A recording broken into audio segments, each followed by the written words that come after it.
Bonjour et bienvenue à toutes et à tous. Je ne sais pas si vous avez une bonne image. C'est vrai que comme j'ai déménagé, eh bien ma connexion est différente.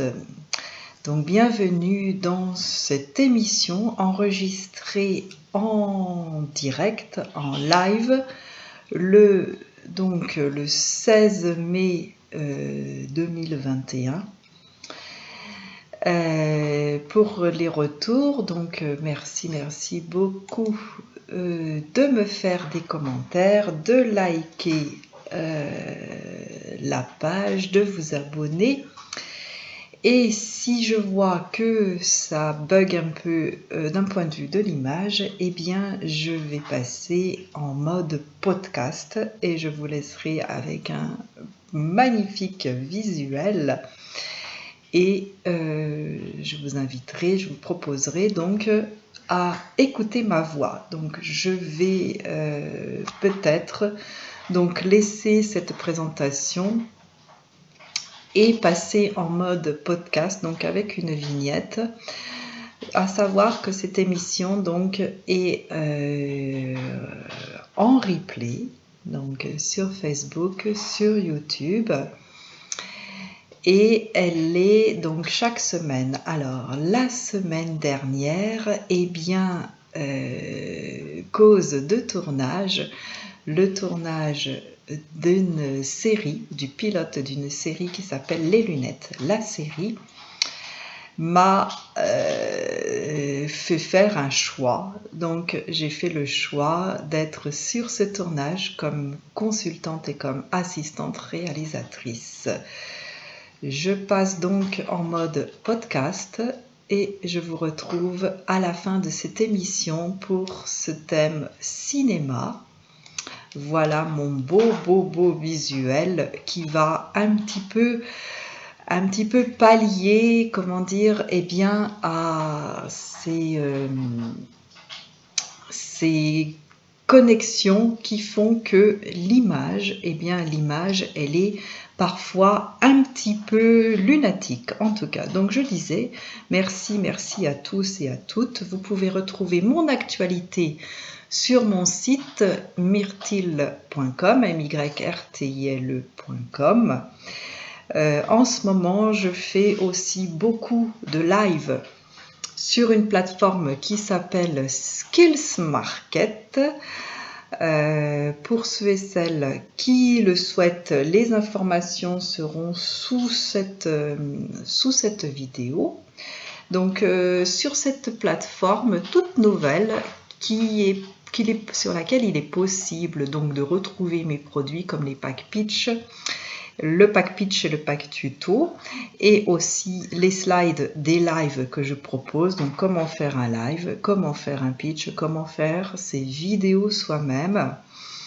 Et dès le mois de juin, donc je propose une préparation au pitch pour 3 mois, et le groupe est limité à 8 personnes, donc je vous invite d'ores et déjà à vous inscrire à cette préparation au pitch de 3 mois. Alors le pitch c'est quoi ? Eh bien le pitch c'est un petit peu ce que je suis en train de faire, un petit peu ce que je fais lorsque je fais un petit peu ce que je fais, ce que je suis en train de faire lorsque je vous parle de film. Voilà, c'est ça le pitch, tout simplement. Donc merci à toutes et à tous de me suivre et de partager. Donc si vous aimez parler de cinéma, si vous aimez en entendre parler, donc merci de faire vos commentaires. J'y réponds dans la mesure du possible tout de suite.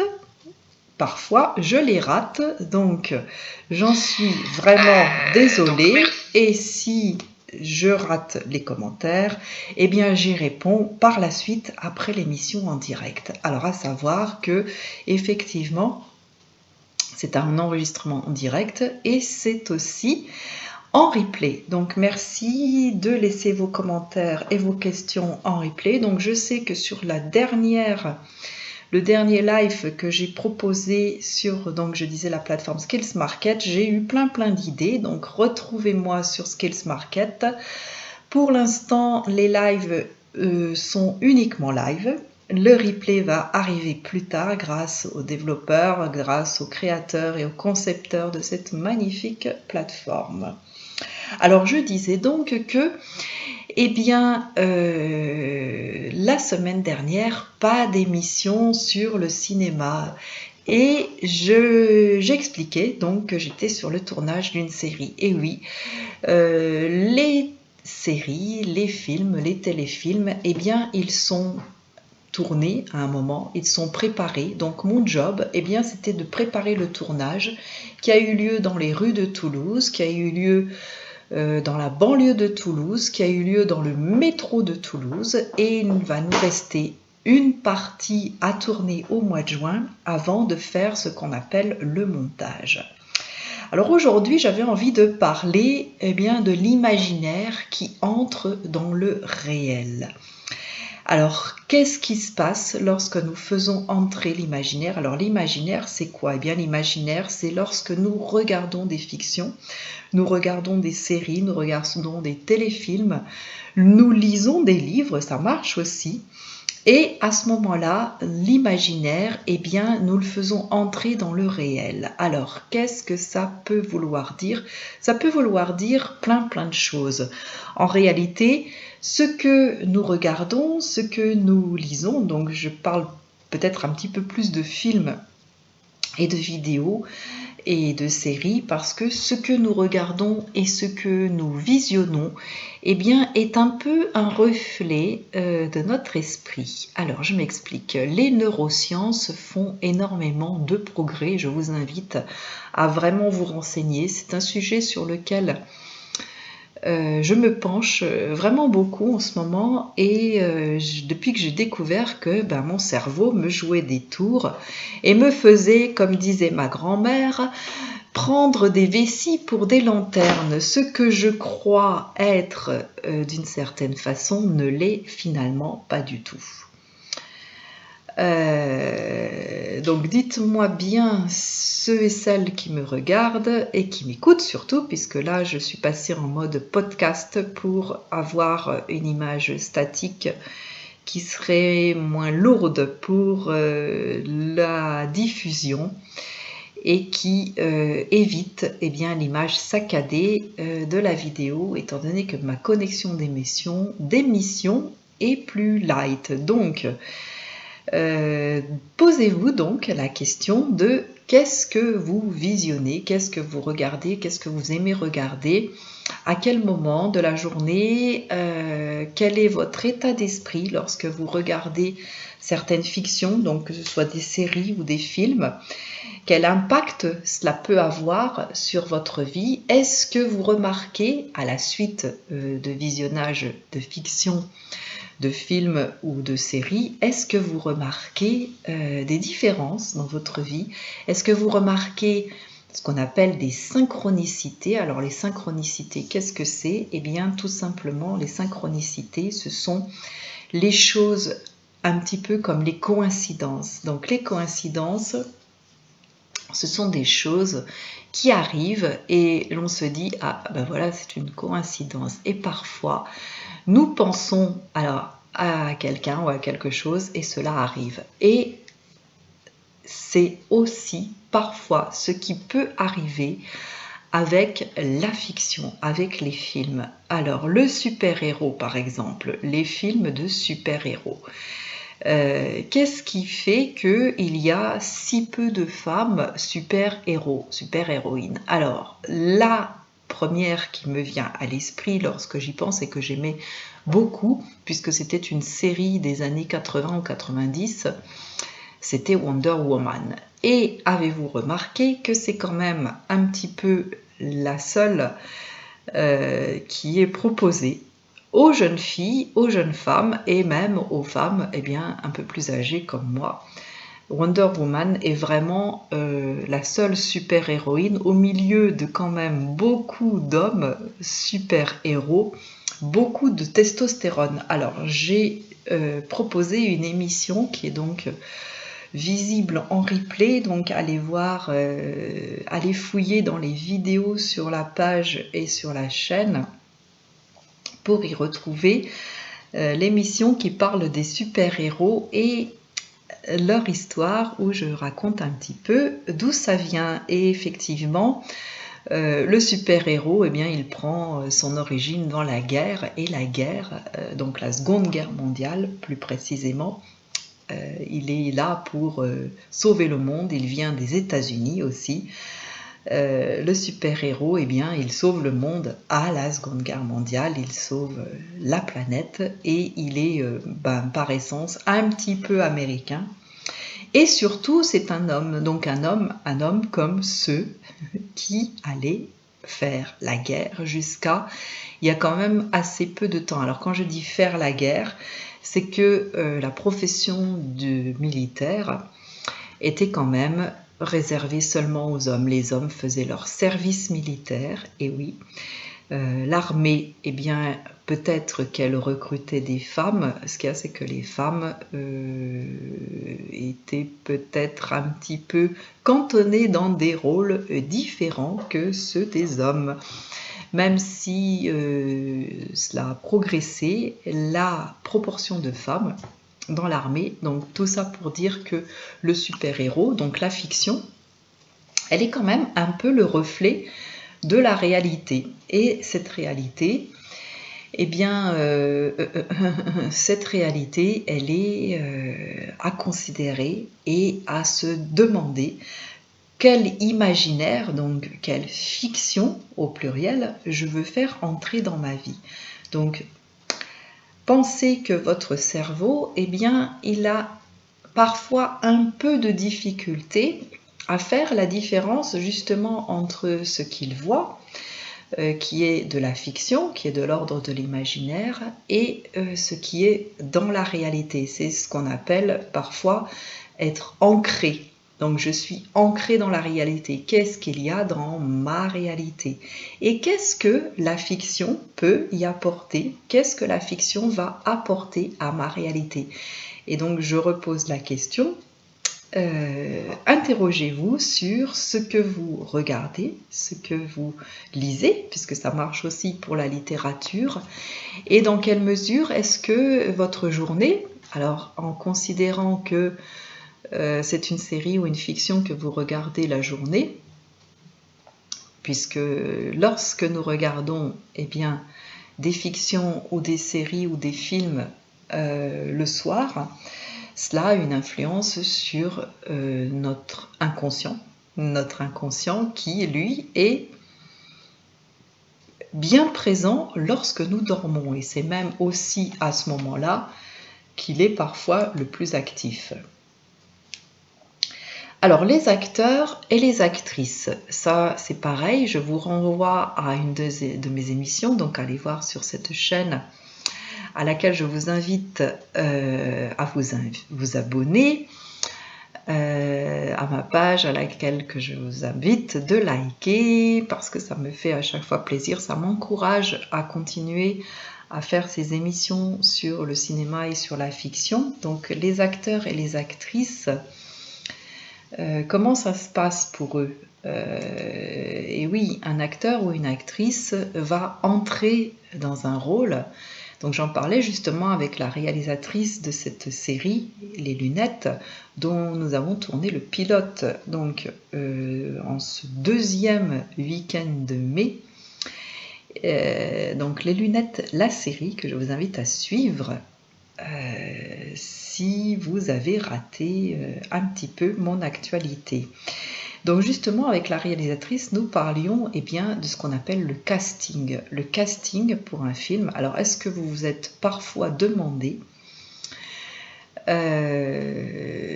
ou peut-être dit tout simplement, ah là ouais, cet acteur dans ce rôle il est exceptionnel, il est super. Alors ça peut être aussi l'inverse, ouais vraiment non ça va pas du tout, etc. Et d'où est-ce que ça peut venir de se demander est-ce que cela convient ou est-ce que ça ne convient pas? L'acteur ou l'actrice finalement il joue le cinéma, la télévision, eh bien, ce sont des métiers où l'on joue, où l'on fait semblant, où justement nous faisons intervenir ce qu'on appelle, ce que je dis, l'imaginaire et l'imagination.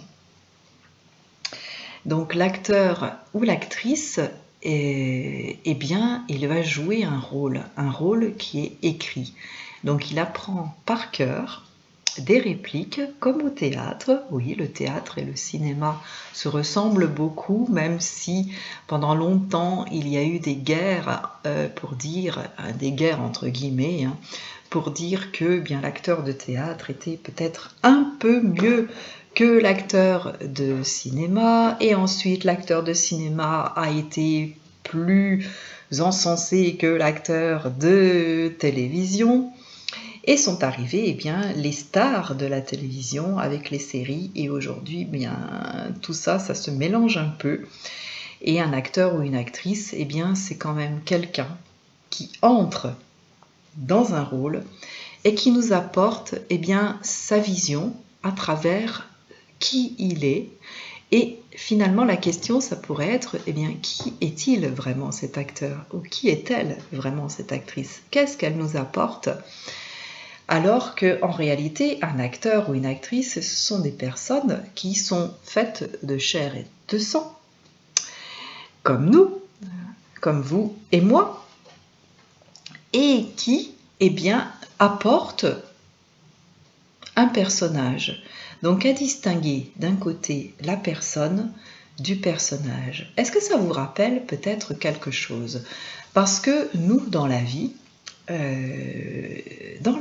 réelle justement, qui n'est pas imaginaire, eh bien nous aussi nous jouons des personnages. Et oui, parfois je joue la maman, parfois je joue l'épouse, parfois je joue eh bien la working girl, parfois je joue l'employé, parfois je joue la formatrice, parfois eh bien là je joue je joue l'animatrice d'un live. Et je vous propose eh bien, une émission. Réfléchissez donc à ce côté jeu. Alors, il y a le côté aussi d'après une histoire vraie ou bien ce qu'on appelle les biopics. Alors, le biopic, c'est la biographie picturale.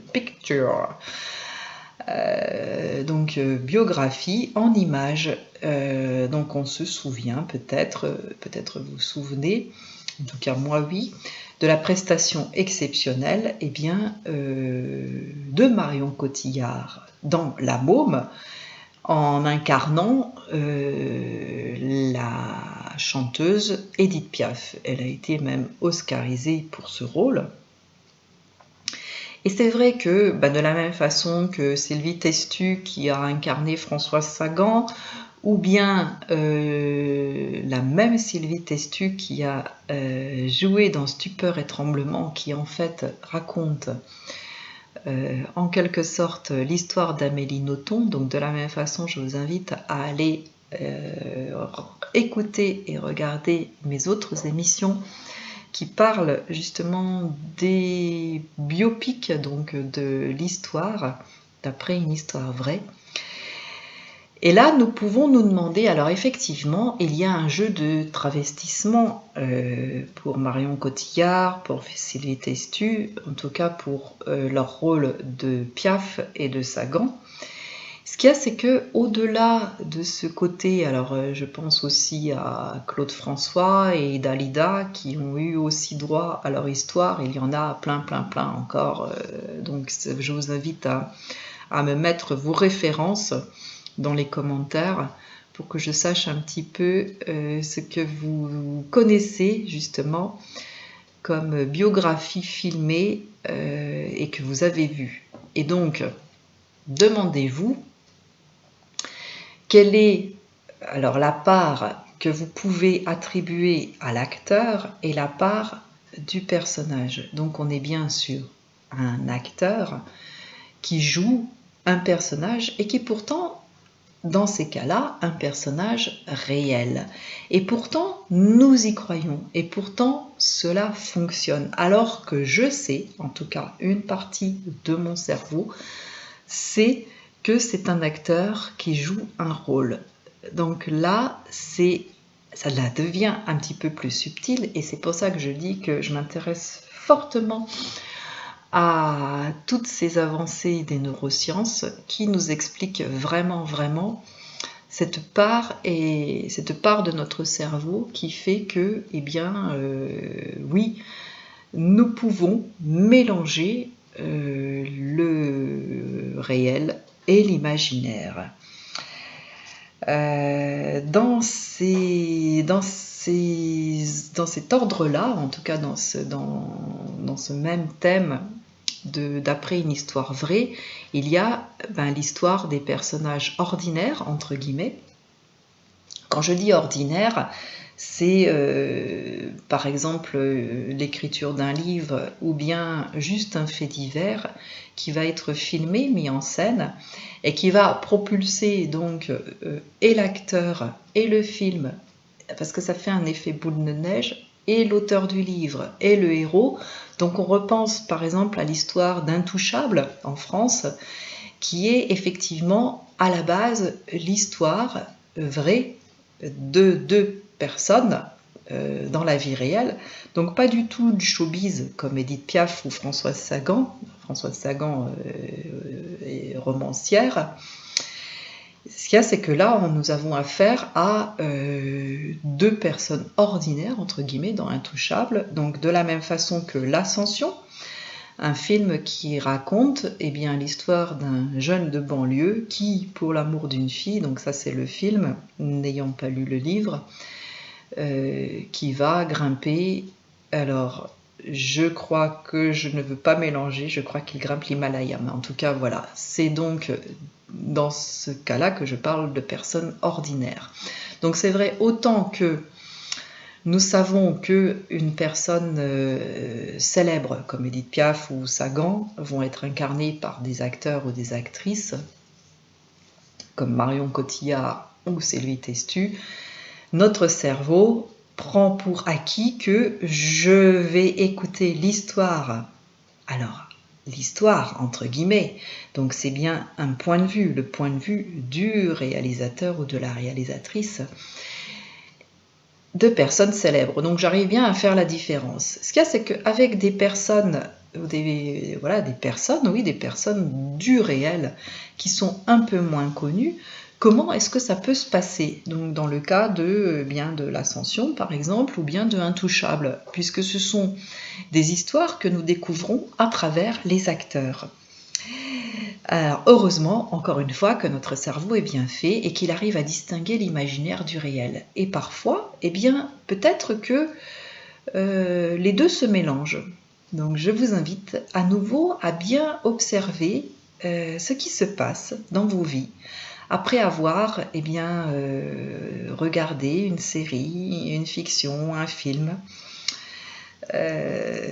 qui vous marque, qui vous plaît. Déjà, vous demandez, donc on est sur les sentiments, les émotions, donc demandez-vous dans quelle position vous êtes dans quelle position émotive donc vous êtes lorsque vous visionnez un film ou une série, parce que nous pouvons rire, aimer, et nous pouvons aussi aller vers la peur ou la violence, ce qui fait parfois le succès des films d'horreur, ce qu'on appelle les films de genre. Donc moi, pendant longtemps, je me demandais c'était quoi les films de genre. En fait, ce sont les films d'horreur, voilà.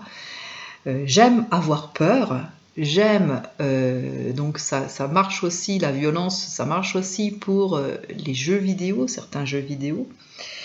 Donc je pense là pour ces deux émotions, la violence, je rappelle qu'elle est souvent issue, donc effectivement, de la peur, mais aussi de la colère. Voilà, la violence est une expression de la colère. Parfois, derrière la colère se cache autre chose. Là, pour les émotions, je vous invite à visionner en famille l'excellent vice-versa.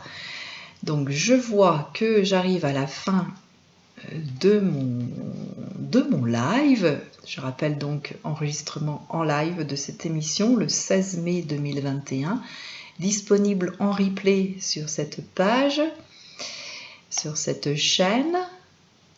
Voilà, me revoilà. Me revoilà donc un petit peu saccadé. C'est pourquoi je fais le choix, tant que j'ai cette connexion, et bien de rester en mode podcast pour la plus grande partie de l'émission, disponible en replay pour que ce soit plus agréable donc à écouter pour vous. Donc j'en étais aux émotions qui sont proposées dans les films, dans les fictions, dans les séries. Je pense donc notamment à la série Black Mirror. Black Mirror, et oui, Black Mirror qui nous propose une vision un petit peu particulière bien, d'un futur qui serait dominé, en tout cas avec des dérives de la technologie. Donc très intéressant. Surtout de prendre donc du recul par rapport à ce genre de série. Donc la violence, on la retrouve aussi beaucoup dans les films de Quentin Tarantino, et il y a même parfois un côté, je dirais, théâtral, avec énormément de sang dans certains de ces films. Donc à chaque fois, je vous invite donc à vous poser la question de pourquoi déjà j'aime tel ou tel film qui va me procurer telle ou telle émotion, et qu'est-ce qui nous pousse, donc qu'est-ce qui vous pousse à faire entrer dans vos vies telle ou telle fiction plutôt qu'une autre. Donc ça, peut être un exercice intéressant pour justement prendre une certaine distance par rapport à ce que vous regardez, à justement le faire entrer. Donc quand je dis faire entrer l'imaginaire dans le réel, bien c'est sortir de ce mode automatique où lorsque je regarde une série, j'ai par exemple la proposition de l'épisode suivant qui arrive. Donc faire entrer l'imaginaire dans le réel, bien c'est parler de ce que je regarde, parler de la fiction, parler de la série, et échanger. Si vous êtes seul, bien c'est poser, peut-être écrire tout simplement, bien des rubriques, des critiques. Il y a le site Sens Critique, alors je ne sais pas si c'est .com ou .fr, mais enfin vous allez le trouver, Sens Critique, où ce sont les internautes, donc ce sont vous et moi, qui faisons des critiques bien sur les films et sur les séries. Donc je vous invite, si vous êtes seul, à en parler sur ce genre de site pour justement faire sortir ce que vous avez vu, l'imaginaire, et le mettre dans le réel et interagir avec d'autres personnes. Donc si vous avez à disposition des enfants, des amis, des compagnons, des compagnes, c'est même encore mieux. Parce que de cette façon, l'imprégnation et le mélange dans votre cerveau, du réel et de l'imaginaire va un petit peu plus se faire, le tri va se faire un peu plus facilement. Donc il peut y avoir, donc je parlais de Tarantino pour la violence, mais c'est vrai que nous avons des choix comme Joséphine Ange Gardien sur la télévision française, ou bien le récent Capitaine Marlowe qui nous propose un personnage tout à fait hors norme. Je vois que j'arrive à la fin de cette émission, donc je le rappelle, enregistrée en live le 16 mai 2021. Je suis Dominique Chélan, je suis formatrice en audiovisuel. Je suis avec grand plaisir là pour vous parler de cinéma, de séries, pour échanger donc sur les commentaires que vous pourrez me faire dans la semaine éventuellement, pour ceux et celles qui vont regarder en replay, voilà, je cherchais le mot. Et je vous retrouve aussi sur la plateforme Skills Market, donc une fois par mois à peu près, ou peut-être deux, je ne sais pas encore, pour effectivement échanger autour du cinéma et de la fiction et de la série, et autour, donc chaque semaine, sur un thème différent comme le pitch, faire un live et faire des vidéos. Alors, la plateforme Skills Market sur laquelle vous pouvez retrouver mes produits comme le pack pitch et le pack tuto pour faire ses vidéos soi-même propose lors de ces lives, qui pour l'instant ne sont qu'en live, un salon vocal. Et c'est ça qui est génial sur cette plateforme et que j'adore. Donc toutes les semaines. Donc peut-être que pour l'instant j'espacerai, je ne sais pas. En tout cas, les lives sur Facebook vont être un petit peu plus irréguliers et je vais peut-être aussi en proposer sur Instagram. Voilà, donc suivez bien mon actualité, Dominique Chélan. Allez sur mon site myrtille.com, achetez, hop, il est par là, mon roman, donc Le tourbillon de la vie, chronique d'une femme amoureuse, dont je suis en train d'écrire le 2e tome, donc l'histoire d'une femme qui vit plus de 100 ans et qui est née, eh bien elle va faire le chevauchement entre le 20e et le 21e siècle, donc elle a de quoi voir beaucoup de choses, avec une belle rupture de vie qui est aussi une renaissance et un éveil. Il me reste à vous dire merci, à bientôt, et puis eh bien bonne fin de dimanche pour ceux qui me regardent en direct, bonne semaine pour tous les autres, et rendez-vous dans une semaine, soit ici sur cette sur ce réseau, donc, ou bien sur la plateforme Skills Market, comme je le disais, ou peut-être voilà sur Instagram. Donc suivez mon actualité pour en savoir plus.